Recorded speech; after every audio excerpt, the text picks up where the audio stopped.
Bonjour, je m'appelle Adélie Arvizet et aujourd'hui j'ai décidé de vous présenter mon roman Entre chien et loup.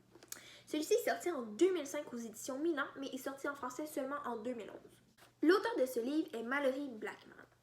Celle-ci naît en 1962 à Londres, au Royaume-Uni. Elle fait des études en premières études à la Packman Programmation Informatique. Elle obtient ensuite un Higher National Certificate à l'Université de Greenwich ainsi qu'un diplôme à la National Film and Television School. Elle se marie finalement en 1980 et a sa première fille en 1995. Malorie Blackman est à l'origine de plus de 50 romans jeunesse et jeunes adultes, dont plusieurs best-sellers en Angleterre. Le public l'apprécie beaucoup car il est capable de traiter par la dystopie, le racisme et par la science-fiction les questions sociales et éthiques. Tout débute lorsque la mère de Callum travaille pour celle de ses filles.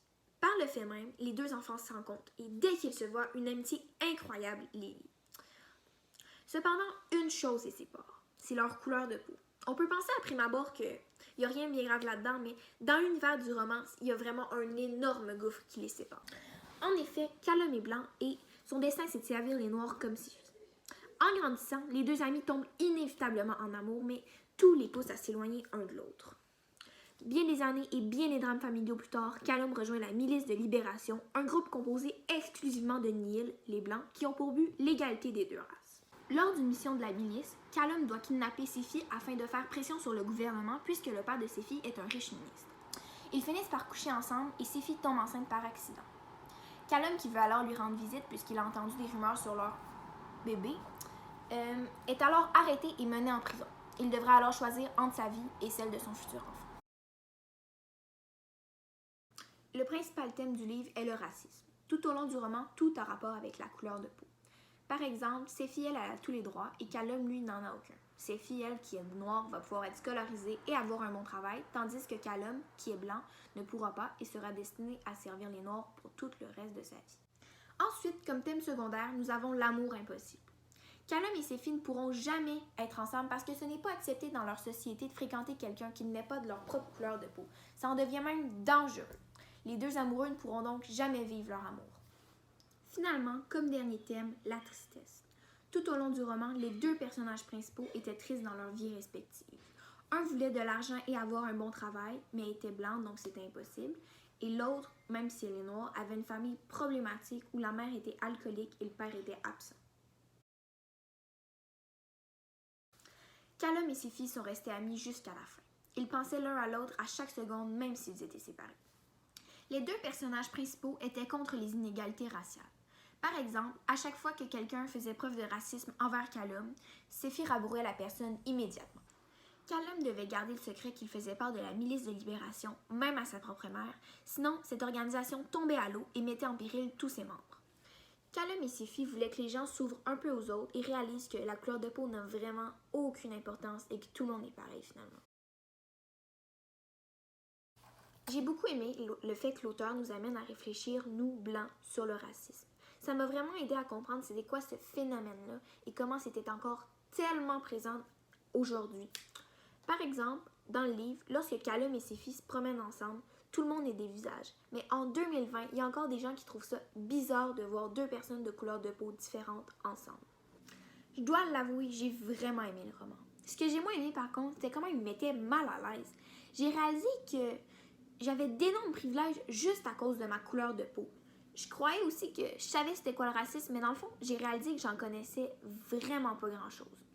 Grâce au livre, j'ai été capable de me glisser dans la peau d'une personne qui était victime de racisme et ça m'a vraiment ouvert les yeux.